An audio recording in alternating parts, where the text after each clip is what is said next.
আজকে লতি দিয়ে 2 রকমের শুটকি রান্না করব। তো যারা যারা শুটকি লাভার আছেন আমি বলতে পারি যে তারা আজকের ভিডিওটা একটু স্কিপ করতে পারবেন না। তো ভিডিওটা দেখার আগে কিন্তু আমার ভিডিওটা ভালো লাগলে লাইক কমেন্ট শেয়ার করে দিবেন। আমার আইডিতে ফলো দেওয়া না থাকে তাহলে কিন্তু একটা ফলো দিয়ে দিবেন। আর আমি কতটুকু শুটকি লাভার হলে যে একটা তরকারির মধ্যে 2টা শুটকি দিচ্ছি, 2 রকমের শুটকি দিচ্ছি আর কি। তো হ্যাঁ, আমার তো অনেক অনেক শুটকি পছন্দ, বিশেষ করে আমার আম্মু লতিও অনেক বেশি পছন্দ করে, আবার শুটকিও পছন্দ করে। তো আমি কিন্তু এখানে 2 রকমের শুটকি দিয়েছি, একটা দিয়েছি চ্যাপা শুটকি আর একটা দিয়েছি হচ্ছে মলাই মাছের শুটকি।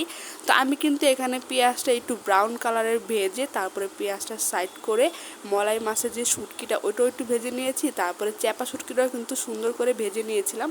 তারপরে এই তো সব কিছু ভেজে তারপরে এখানে হচ্ছে আমি রসুন বাটা দিয়েছি, আপনারা চাইলে কিন্তু রসুন কুচিও দিতে পারেন।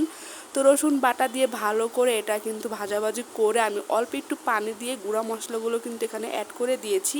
এখানে আমি হলুদের গুঁড়া, মরিচের গুঁড়া, লবণ দিয়েছি, ঝালটা একটু বাড়িয়ে দিয়েছি। তারপরে কিন্তু আমি এখানে বোম্বাই মরিচও দিয়েছি স্মেল আর গ্রান্ট, স্মেল আর হচ্ছে ঝালটার জন্য।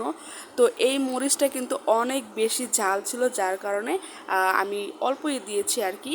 তারপরে এই তো সব ধরনের মশলাগুলো কষিয়ে আমি এখানে কাঁঠালের বিচি আর হচ্ছে লতিটা দিয়ে দিয়েছি। লতিটা কিন্তু আমি একটু পানি দিয়ে ভাপিয়ে একটু পানিটা ফেলে দিয়েছি, কারণ লতি থেকে কালো কালো একটা পানি বের হয়। তো এই তো লতিগুলো দিয়ে আর কাঁঠালের বিচি দিয়ে ভালো করে একটু কষিয়ে দেন হচ্ছে আমি এখানে ঝোলের পানি দিয়ে দিয়েছি।